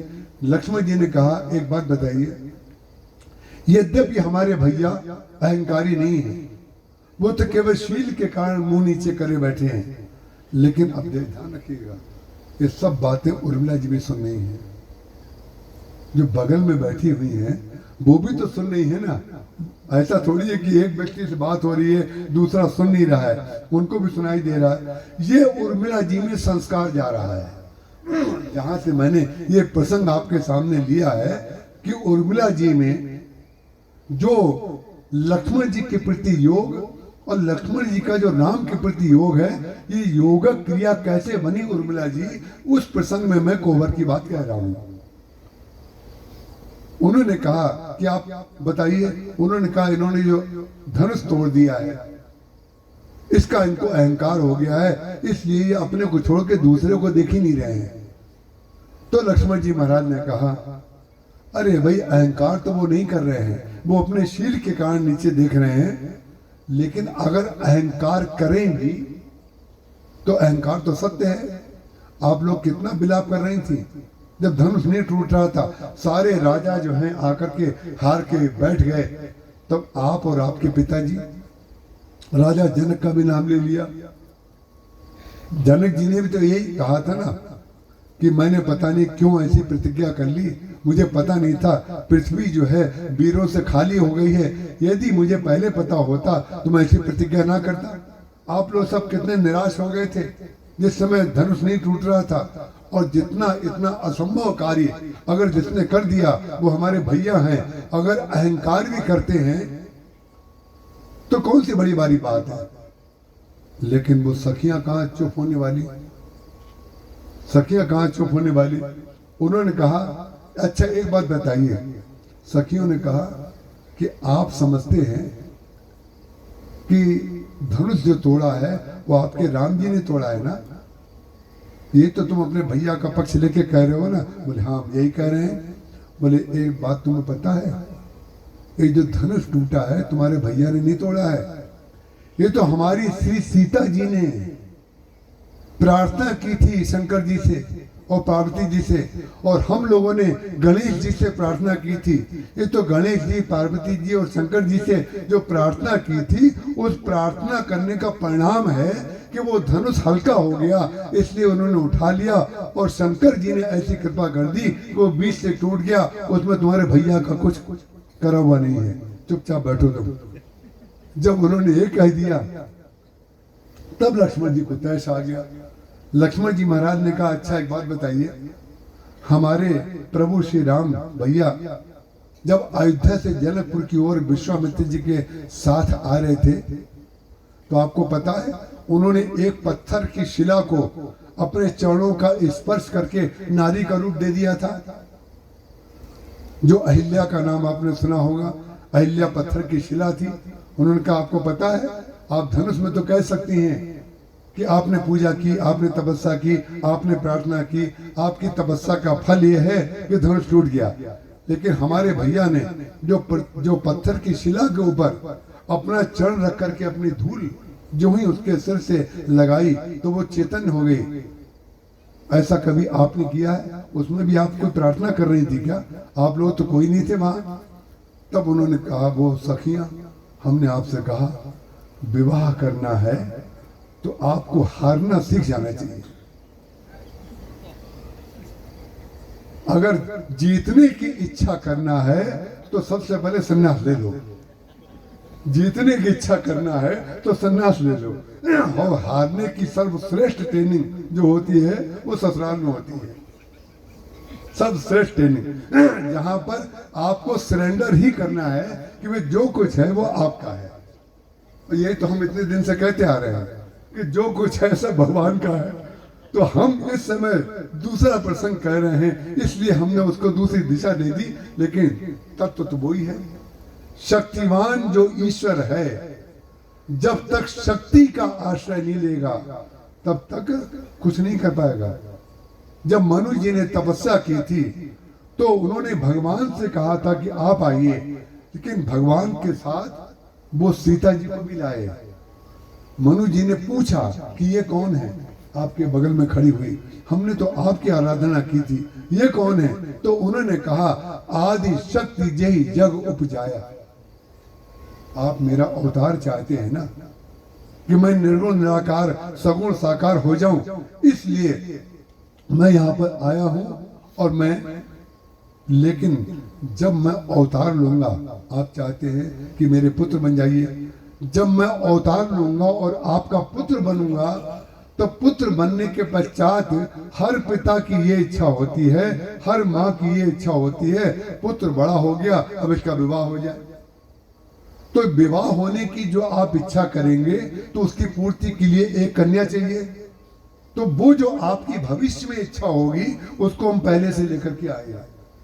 अनन्या चिंतयन्तो माम ये जना परिपासते तेसाम नित्याभियुक्ता नाम योगक्षेमम बहाम्यहम्। जो आपके पास प्राप्त नहीं है भगवान उसका योग करा देते हैं, और जो प्राप्त हो जाता है उसका रक्षण भी फिर वही करते हैं। आपने अगर पुत्र हमें बनाने की योजना बना ली है तो पुत्र वधू की जो इच्छा होगी वो हम पहले से लेकर के आए हैं। उन्होंने कहा आदि शक्ति जय जग उपजाया सो अवतरी मोर ये माया। माया शब्द वहीं से शुरू हुआ। जब तक सीता जी उनके साथ नहीं आई थी तब तक शुद्ध बुद्ध आत्मस्वरूप ब्रह्म था, उस समय तक माया नहीं थी। भगवान ने माया को अवतरित करके परिचय दिया कि बोली ये माया है हमारी, लेकिन इस माया के बगैर हम कुछ नहीं कर पाएंगे, हम अवतरित भी नहीं हो पाएंगे। इसलिए 1 महीना पहले भगवान राम रामनवमी को आ जाते हैं और 1 महीने के पश्चात जानकी नवमी को श्री सीता जी का प्राकट्य होता है। आदि शक्ति, ये शक्ति है। तो शक्ति की उपासना, शक्ति का अर्पण भगवान राम स्वयं कह रहे हैं कि इनके बगैर हम कुछ नहीं कर पाएंगे। क्यों? देखिए, अगर कोई व्यक्ति बहुत कार्य करने वाला हो और उसके पास शक्ति ना हो, दिमाग बहुत हो लेकिन शक्ति शरीर में ना हो, और शक्ति भी हो, दिमाग भी हो और इच्छा ना हो, तो तीनों चीजों का सामंजस्य कैसे बनता है? शक्ति होती है सीता जी में, शक्ति होती है भगवान में, और शक्ति को क्रियान्वित करने की जो शक्ति होती है वो सीता जी में होती है। लेकिन उसको सामान्य रूप में संसार में कैसे उस चरित्र को खेला जाए, उसकी इच्छा कौन करता है? बोले भक्त करता है। बोले शक्ति और शक्तिमान और भक्त, ये तीनों मिलते हैं तब विशिष्टा द्वैत बनता है, तब ईश्वर का अवतार होता है, तब लोक और वेद का सामंजस्य होता है। यहाँ पर लक्ष्मण जी महाराज ने कह दिया कि हमारे भैया ने जो पत्थर को शिला बना दिया, शिला को स्त्री बना दिया, तब तो आप लोग नहीं थे। तो स्त्रियों ने फिर जवाब दिया, उन्होंने कहा एक बात बताओ, जिस पत्थर को उन्होंने स्त्री बनाया, वो एक बात बताओ, वो रास्ता कौन सा था? वो कहाँ आ रहे थे जब उन्होंने पत्थर को स्त्री बनाया? बोले जनकपुर आ रहे थे। बोले ये तुम्हारे भैया की कोई विशेषता नहीं है, ये जनकपुर के मार्ग की धूल की विशेषता है कि जनकपुर में हमारी सीता जी के मार्ग, जो मार्ग है उसकी धूल में भी इतनी शक्ति है कि वो धूल किसी के सिर पर लगा दी जाएगी तो वो पत्थर भी चेतन हो जाएगा, उसमें तुम्हारे भैया की कोई विशेषता नहीं है। तो उन्होंने कहा एक बात बताओ, सखियों ने कहा एक बात बताओ, अयोध्या में कोई पत्थर था कि नहीं? तुम्हारे भैया ने अगर इतनी शक्ति है कि पत्थर को वो स्त्री बना देते हैं, तो एक नाम बताओ कि अयोध्या में क्या पत्थर नहीं थे? कोई ईंटें नहीं थी क्या? कहीं उन्होंने जड़ को चैतन्य किया? इसका तात्पर्य क्या है? ये जो लक्ष्मण जी महाराज हार गए, ये लक्ष्मण जी महाराज जो हार गए, ये हारना जो है यही लक्ष्मण जी महाराज की जीत का कारण बना। यही हारना जीत का कारण बनता है। न जाने कितने लोग अपने ज्ञान को सर्वश्रेष्ठ बता करके अपने जीवन में हार को स्वीकार कर लेते हैं। उसका कारण क्या है? जीतने वाला वही व्यक्ति होता है कि जहां हारना चाहिए वहां हारना जानता है कि नहीं? जहां पर हारना चाहिए वहां हारना सीखिए, तो जीत आपके हाथ में अपने आप हो जाएगी। जो व्यक्ति घर से लड़ाई करके चलेगा उसका मन ऑफिस में कभी नहीं लगेगा, और बिना मतलब में ऑफिस में नीचे वाले कर्मचारियों को बैठे बैठाए बिना मतलब में डांटेगा। और जिस दिन बिना मतलब में किसी की डांट पड़ रही हो, समझ लीजिए घर से डांट खा के आए हैं। उसका कारण क्या है? अरे भाई कोई कारण हो तब तो आप डांटो। टेंशन है आपके जीवन में, समस्या है आपकी, डांट रहे हो हमको, उसका कारण क्या है? जो व्यक्ति हारना जानता नहीं है, अहंकार तब करिए जब आपने अकेले कुछ कर लिया हो। अकेले तो ईश्वर भी कुछ नहीं कर सकता, और जब किसी के सहयोग से आपने सब कुछ किया है तो आप अपनी संपूर्ण शक्ति को एक जगह, केवल एक जगह, जो शक्तिवान है वो एक जगह नतमस्तक होता है। वो शक्ति के सामने जिसको आप लोग हंस करके टाल रहे हैं, हम उसकी तात्विक व्याख्या कर रहे हैं। केवल एक ही जगह आपको नतमस्तक होना है, क्योंकि जिसके प्रति आप नतमस्तक हो रहे हैं वो आपके प्रति चरण मस्तक है। स्त्री आपको अपना सर्वस्व मान चुकी है। यदि आप उसके प्रति नतमस्तक होते हैं तो कोई कृपा थोड़ी करते हैं, कृपा नहीं करते हैं, यह आपका कर्तव्य है। और जब व्यक्ति अपना कर्तव्य, देखिए बच्चे ऐसे कर रहे हैं, सामने बैठे हुए, हम थोड़ी कर रहे हैं, वो कर रहे हैं, तो विचित्र बात है, ये अपना भविष्य देख रहे हैं। उसका कारण क्या है? आप लोग तो देख चुके, जो कुछ था मिल रहा था मिल चुका, अब हमें भविष्य की तो कोई चिंता है नहीं। उनको टेंशन हो रहा है कि भाई हमें क्या होगा। तो वो बता रहे हैं कि हम बिल्कुल आपकी बात को सत्य मान रहे हैं और ऐसा ही करेंगे।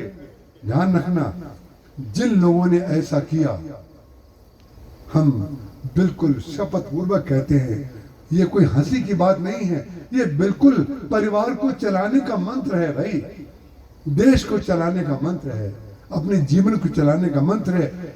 एक जगह आप नतमस्तक हो जाइए, आपको कहीं नतमस्तक नहीं होना पड़ेगा। उसका कारण क्या है? शक्ति और शक्तिमान दोनों आपस में एक बार तो मिल तो जाएं, तो परिणाम क्या हो जाता है? जो व्यक्ति अपने प्रेमास्पद का प्रेम लेकर के निकलता है वो ही शक्ति का पुंज होता है। उर्मिला जी ने वहां कोहबर में ये समझ लिया कि हमारे पति के प्रेम का आधार राम है, इनका योग राम के साथ है, ये शरीरधारी नहीं है, शरीर होते हुए भी अशरीरी हैं। तो परिणाम क्या हुआ? उसी दिन से उर्मिला जी अशरीरी हो गई। उन्होंने कहा हम तो अशरीरी पति के साथ हमारा विवाह हुआ है।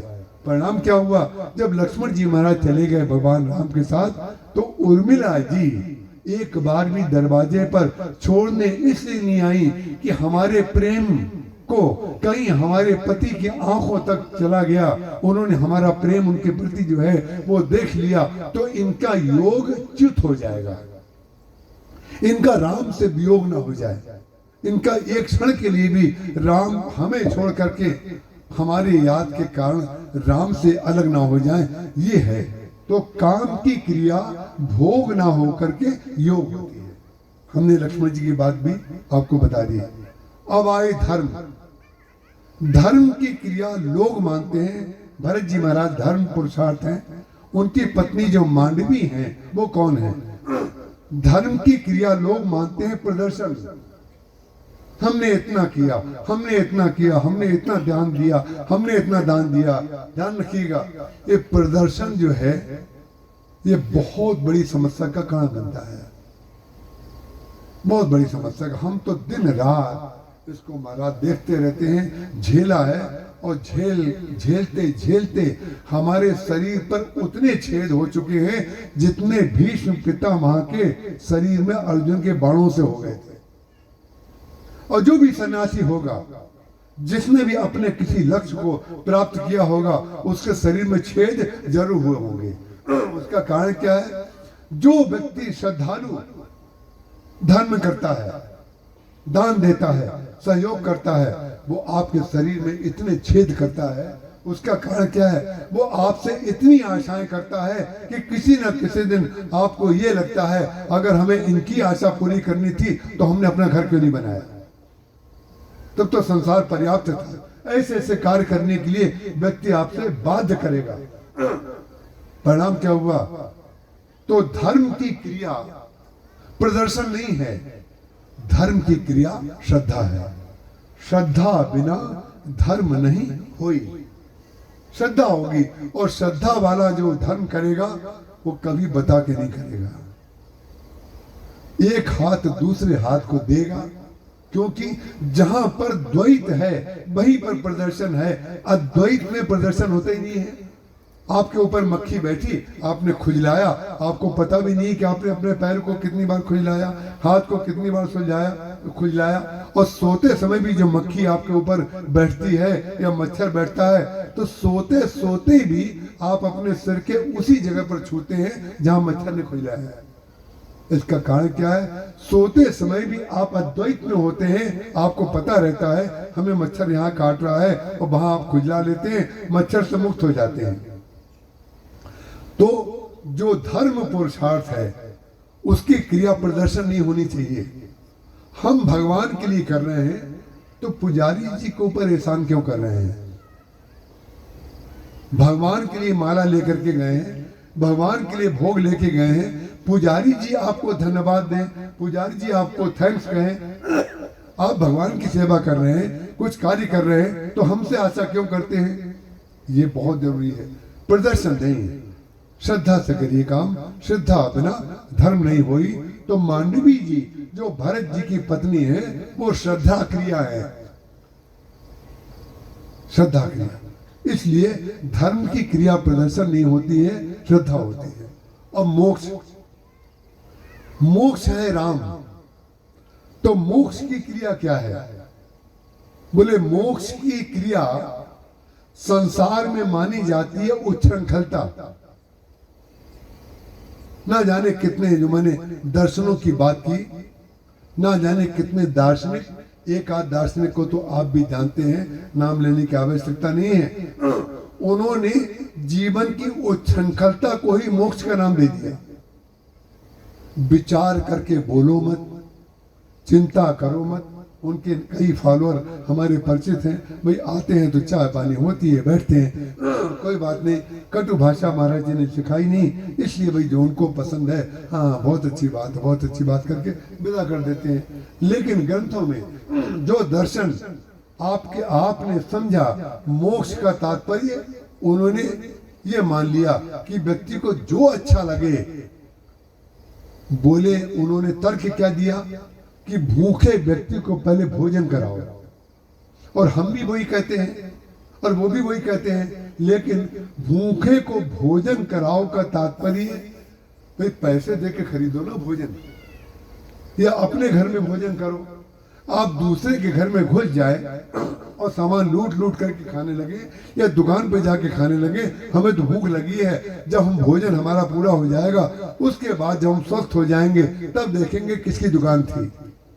तो पहले तो आपको पकड़ लिया जाएगा, कुछ लोग आपको जेल में भेज देंगे कि वो उच्छृंखलता फैला रहे हैं। ऐसे ही शरीर के संदर्भ में कुछ दार्शनिकों ने बड़ी उच्छृंखलता फैला दी। परिणाम क्या हो जाता है, उनके लिखे हुए ग्रंथों को जब नौजवान बच्चे पढ़ते हैं तो उनको उनके जीवन में उच्छृंखलता होती है पहले से। बच्चे लोग शैतानी, उनकी मन में भी शैतानी, उनकी बुद्धि में भी शैतानी, उनकी क्रिया में भी। क्यों? उनको भी शक्ति तो है, मन भी है, लेकिन अभी उनके पास बुद्धि नहीं है। उन्हें ये पता नहीं है क्या करना चाहिए क्या नहीं करना चाहिए। तो उन बच्चों को सपोर्ट मिल जाती है, हमने तो इतने बड़े राइटर को पढ़ा, उसने तो ये लिखा है। ध्यान रखिएगा, नहीं, मोक्ष की क्रिया उच्छृंखलता नहीं है, मोक्ष की क्रिया भक्ति है। श्रद्धा बिना धर्म नहीं हुई, जैसे मैंने आपसे बताया। इसी प्रकार से जो मोक्ष धर्म है हमारे प्रभु, मोक्ष पुरुषार्थ है, उसको भक्ति के द्वारा जो भगवान का भक्त होता है उसका आचरण ऐसा होता है, आचरण भक्त का आचरण ऐसा होता है कि वो जीवन मुक्त हो जाता है। मैंने आपको एक दिन कथा में कहा था, ज्ञान भक्ति को प्रतिपादित करता है, अनावरण करता है, और भक्ति ज्ञान को अनावृत करती है। भक्ति को ज्ञान और ज्ञान को भक्ति। इसलिए ज्ञान जो पुरुषार्थ है, जो मोक्ष पुरुषार्थ है, उसकी क्रिया भक्ति है। और भक्ति कौन करेगा? भक्ति शरीर करेगा। शरीर के लिए जन्म चाहिए, भक्ति जो है वो तो शरीर ही करेगा ना। ज्ञान के लिए आवश्यकता नहीं है कि कोई व्यक्ति शरीर धारण करे, वो तो आत्म स्वरूप है। आकाश को किसी उपादान की जरूरत नहीं है। लेकिन जब आप भक्ति करेंगे तो आपको वस्तुएं चाहिए, आपको माला चाहिए, नैवेद्य चाहिए, रोशनी चाहिए, तब तो आप भक्ति करेंगे, भगवान की सेवा करेंगे, पूजा करेंगे। तो भगवान की भक्ति जिसके जीवन में आ गई उसको मोक्ष पुरुषार्थ निश्चित रूप से मिल जाता है। माने भक्त ही मोक्ष को प्राप्त करता है और ज्ञानी ही भक्ति को प्राप्त करता है। जैसे कन्या का पिता जनक जी और वर के पिता दशरथ जी महाराज, दोनों का चिंतन अलग है, दोनों का दर्शन अलग है, लेकिन दोनों जब तक मिलेंगे नहीं, मिलेंगे कब? जब दोनों की कन्या और दोनों के पुत्र दोनों मिले। तो जब वो मिलेंगे तो परिणाम क्या होगा? मिलते हुए दिखाई देंगे राम और सीता, भरत और मांडवी, लक्ष्मण और उर्मिला, शत्रुघ्न जी और सुतकीर्ति जी। और मिल जाएंगे कौन? जनकपुर, अयोध्या, इधर के पूर्ववासी उधर के पूर्ववासी, और दशरथ जी, जनक जी, ये सब मिल जाएंगे कि नहीं? जहां मूल को आपने पकड़ा यही मूल है। ज्ञान और जो वेद है और जो लोक है, दोनों के मूल को जब तक दोनों को जोड़ा नहीं जाएगा, दोनों को जोड़ने का परिणाम होगा कि वो मोक्ष सुख जो है आपको प्राप्त हो जाएगा। मोक्ष सुख जो होता है वो मरने के बाद नहीं, जिसको मोक्ष कहते हैं। कई बार कार्ड में किसी की मृत्यु हो जाए तो सूचना देते हैं लोग, उनका मोक्ष हो गया, उनका मोक्ष हो गया जब लिखते हैं, इसका तात्पर्य तो पक्का हो गया, अभी तक बंधे हुए थे, अभी तक बंधे थे, ये तो आपने स्वयं सिद्ध कर दिया, अभी तक बंधे थे, अब मोक्ष हो गया। कभी कभी आपने ये भी सुना होगा किसी की मृत्यु के कार्ड में छपा रहता है वो स्वर्गवासी हो गए। जब बच्चे लिखते हैं स्वर्गवासी हो गए, तो उससे पहले ये तो सिद्ध उन्होंने कर दिया कि जब तक हमारे पास थे तब तक नरकवासी थे। ये हो गया ना, ये ध्यान रखिएगा। कोई शब्द बोलते समय, कोई शब्द लिखते समय सावधान रहिए कि उसका विलोम शब्द क्या है। जब तक आप इसका ये अर्थ नहीं जानते हैं तब तक ये मिथ्या है। स्वर्गवासी लिखना छोड़ दीजिए, वैकुंठवासी कहिए, साकेतवासी कहिए, गोलोकवासी कहिए। इसीलिए हमारे जो भक्त परंपरा है, जो कृष्ण भक्त है वो गोलोकवासी कहते हैं, जो विष्णु भक्त हैं वो कहते हैं वैकुंठवासी हो गए, और जो कृष्ण के भक्त हैं वो गोलोकवासी कहते हैं। ये जो संसारी लोग हैं वो कहते हैं स्वर्गवासी हो गए। वो समझते हैं, कई बार लोग हमारे कमरे में आकर के कहते हैं, हम जहाँ रहते हैं ऋषिकेश में, उस एरिया का नाम है स्वर्गाश्रम, स्वर्गाश्रम क्षेत्र का नाम है। तो हमारे कमरे में आके कहते हैं आप क्या आकर के स्वर्ग का अनुभव होता है। हमने कहा सिर पीटे तुम्हारे सामने, स्वर्ग का अनुभव हो रहा है। विचित्र बात है। और जो साधक आते हैं, साधक, उसका कारण कि इसीलिए सत्संग जरूरी है। आप हमसे बेचारे स्वर्ग जो कहते हैं वो कोई हमसे द्वेष थोड़ी रखते हैं, अज्ञान के कारण कहते हैं बेचारे, उन्हें पता ही नहीं है स्वर्ग का अर्थ क्या है, बोल दिया जो सबसे अच्छा है वो स्वर्ग है, तो बेचारे अज्ञान के कारण बोल देते हैं, लेकिन बोल तो देते हैं। इसीलिए सत्संग करना आवश्यक है, स्वर्ग नहीं। जो साधक आते हैं, भगवान के भक्त आते हैं, तो कहते हैं, अभी बापू जी भी पधारे थे हमारी कुटिया में। देखिए ऊपर हमारे यहाँ बरगद का वृक्ष है, वहां तक तो गाड़ी आती है, और गाड़ी से हमारी कुटिया की दूरी कम से कम 50 कदम है।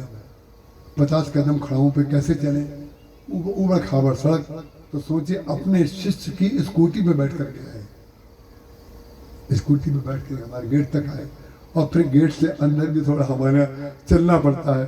थोड़ा प्रबंध तो हमने बिछाने का किया था, लेकिन उस रास्ते में तो नहीं किया। तो साधक जो आते हैं, जो भगवान के भक्त आते हैं, वो क्या कहते हैं, आपकी कुटिया में बड़ी चेतना है, आपके गुरुदेव की चेतना है, आपके यहाँ बड़ी शांति है, आपके यहाँ मन एकाग्र हो जाता है। एक डॉक्टर हैं बहन जी, अभी तो बहुत छोटी उम्र की हैं, वो आई हुई हैं मेदांता अस्पताल से कुछ सेवा देने के लिए वहाँ पर परमार्थ आश्रम में।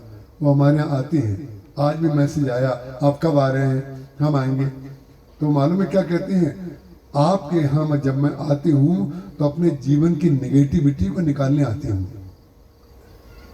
माने इतनी ऊर्जा मुझे मिलती है, इतना बैठ करके आनंद मिलता है।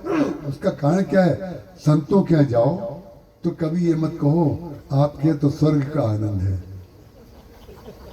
स्वर्ग का आनंद होता अगर तो हम होते ही नहीं कुछ। तो स्वर्ग का आनंद तो आप लोगों के घरों में है भाई, स्वर्ग का आनंद तो संसार में है। तो जो धर्म के परिणाम स्वरूप मिलता है, हमारे यहाँ धर्म के परिणाम स्वरूप कुछ नहीं मिलता है, हमारे यहाँ कृपा के परिणाम स्वरूप मिलता है। हम चाहते हैं आपके जीवन में धर्म के परिणाम स्वरूप नहीं, कृपा के परिणाम स्वरूप रामचरितमानस का पाठ करिए, लोक और वेद को मिलाइए, और मुक्ति तो आपके जीवन में ही है। अरे मुक्ति मिलनी बाकी नहीं है। मुक्ति जो है कर्म करते समय भगवान का कर्म है, और कर्म करते समय भगवान का कर्म मानते मानते अंत में जाकर के कर्म से भी संन्यास हो जाए। कर्म से संन्यास कैसे हो जाए कि हमें संसार से कुछ नहीं चाहिए, हमें भगवान ने सब दिया है। ऐसे व्यक्ति जब कर्म करते हैं तो ऐसा लगता है कोई साधु कर्म कर रहा है। कर्म तो सब करते हैं, अब देखिए जरा, मामूली बात नहीं है कि आप लोगों के लिए शिक्षा है। इतनी गंभीर बात पे बच्चों ने ताली बजा दी। सोचिए जरा, ये बात ये ईश्वर बता रहा है आपको। ईश्वर आपको शिक्षा दे रहा है कि जिसकी मैं कल्पना भी नहीं कर सकता, मैंने थोड़ी उनकी ओर देखा भी नहीं था, और जिससे जो कर्म संन्यास योग के सबसे गंभीर सूत्र पर जिन बच्चों ने ताली बजा दी, इसका तात्पर्य सीखना हो तो बच्चों से भी सीखना चाहिए। सीखने ही अगर है तो आपके घर में पैदा किए हुए बच्चों में इतना ज्ञान है कि वो जानते हैं कि क्या बात कही जा रही है और कितनी महत्वपूर्ण बात है। अगर वो केवल ताली बजा रहे होते, केवल शोर मचा रहे होते तो पहले भी बजाते, और अब बजाए, अब तो नहीं बजा रहे हैं। जो बात कही गई इसका तात्पर्य क्या हो रहा है कि जो जिस योजना से ये प्रवचन हो रहा है वो बिल्कुल सत्य उपलक्ष्य है। आयोजक भी सत्य है, आयोजन भी सत्य है, बोलने वाले भी सत्य है, सुनने वाला भी सत्य है, सबको सत्य है। इसमें भगवान की कृपा ना हो, ठाकुर जी राधा कृष्ण जी महाराज की, नर्मदा जी की कृपा ना हो तो ऐसी मति ना हमारी बनेगी ना आपकी बनेगी। हम आपको बहुत बहुत आशीर्वाद देते हैं। आप तो नर्मदा जी के तट पर रहने को मिला है, एक दिन हमें दर्शन करने के लिए मिल गया। हमने अपना सौभाग्य माना कि यहाँ से हम नर्मदा जी से सीधे गंगा जी के तट पर जाएंगे। नर्मदा जी वैराग्य देने वाली हैं और गंगा जी भक्ति देने वाली हैं। ये दोनों का विभाजन है। एक वैराग्य देने वाली, एक भक्ति देने वाली, एक वेद देने वाली और एक लोक देने वाली। और यही है लोक वेद मुद मंजुल कूला। हमारा जीवन जो है नर्मदा जी और गंगा जी के बीच में ये कथा के रूप में बह रहा है। ये बह करके इसमें आपने स्नान किया, आपने सुन करके स्नान किया, हमने कह करके स्नान किया। जैसे माइक आप तक आवाज पहुंचा रहा है, इसी प्रकार से हम माइक की तरह आप तक आवाज पहुंचाने वाले हैं। बोलने वाले हमारे गुरुदेव पूज्य श्री राम किंकर जी महाराज हैं, रामचरित मानस है, गोस्वामी तुलसीदास जी महाराज हैं। आप सबके प्रति मेरा बहुत बहुत प्रणाम। कोई त्रुटि हुई हो, किसी का नाम छूट गया हो तो मुझे बहुत बहुत क्षमा करिएगा। जानबूझ करके मैंने कुछ नहीं किया है, जितना मेरे पास लिखा हुआ था मैंने किया। आप सब मेरे प्रति बहुत इस भाव से क्षमा कर दीजिएगा। मैं आपको बहुत बहुत आशीर्वाद देता हूँ। आपका जीवन आनंदमय रहे, मंगलमय रहे। बोलिए सियावर चंद्र भगवान की जय। जासु नाम भव भेषज हरण घोर त्रिशूल, सो कृपाल मोहि तो पर रहु सदा निपुण। सियावर सियावर पुकारा करेंगे। एक भक्त कह रहा है हम अपना जीवन कैसे व्यतीत करेंगे। सियावर सियावर पुकारा करेंगे, मिथिला अवध में। मिथिला वेद और अयोध्या लोक। मिथिला अवध में गुजारा करेंगे। सियावर सियावर पुकारा करेंगे, मिथिला अवध में गुजारा करेंगे। सियावर सियावर पुकारा करेंगे, मिथिला अवध में गुजारा करेंगे। सियावर सियावर।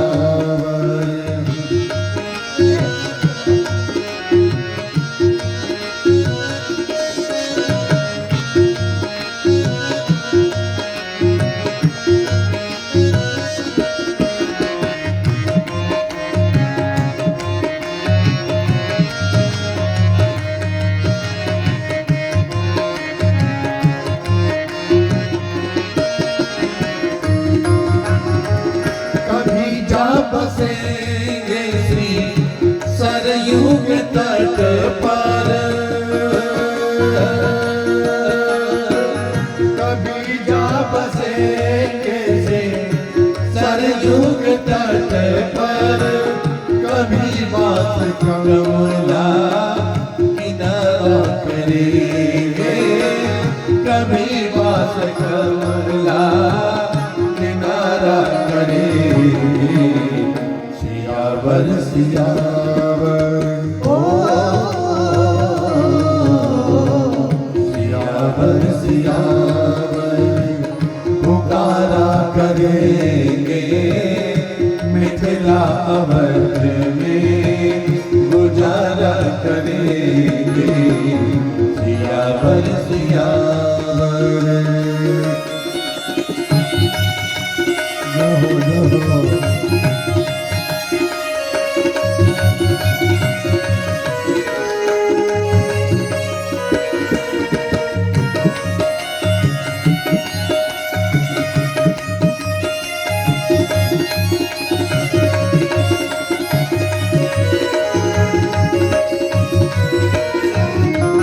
कभी श्री किशोरी कृपा रस चखेंगे, कभी श्री किशोरी कृपा रस चखेंगे, कभी प्यारे रघुवर दुलारा करेंगे, कभी प्यारे रघुवर दुलारा करेंगे। सियावर सियावर ओ सियावर सियावर पुकारा करेंगे, मिथिला अवध में गुजारा करेंगे। सियावर सियावर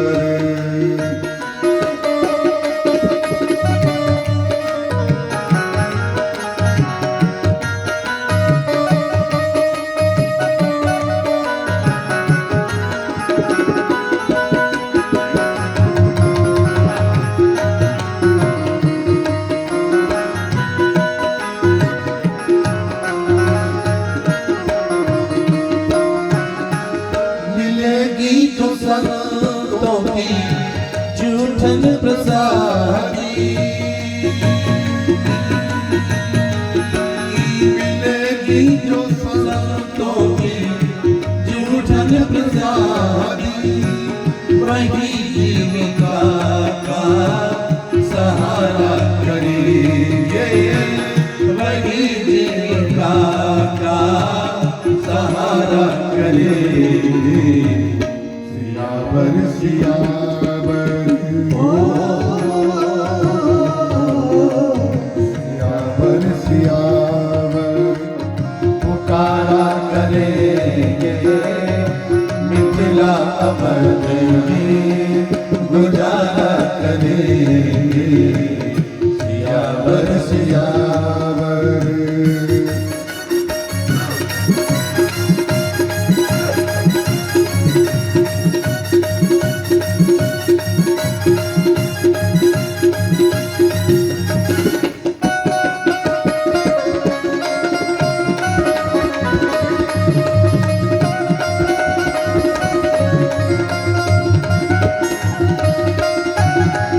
सिया संग प्रिय को रंग की सुमग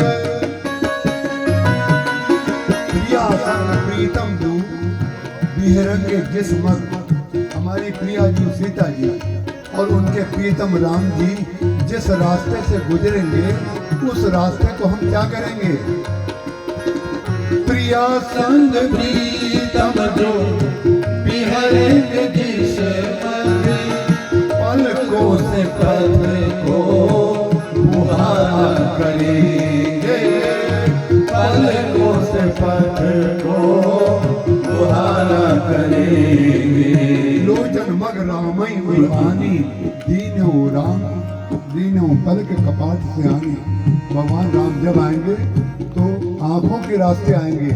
प्रिया सम प्रीतम जो बिहरेंगे जिस्मग पलकों से पथ को बुहारा करेंगे। प्रिया संग प्रीतम जो बिहरेंगे जिस्मग पलकों से पथ को बुहारा करेंगे। सियावर सियावर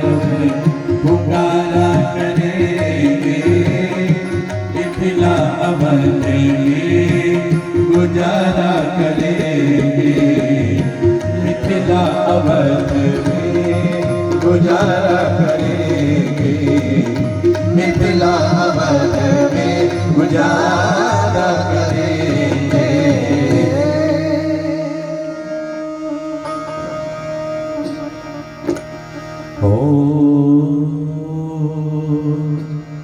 चंद्रमा मनसो जात सखो सूर्यो अजायते, श्रोत्रात्मायुष्य प्राणस्य मुक्ता दग्धे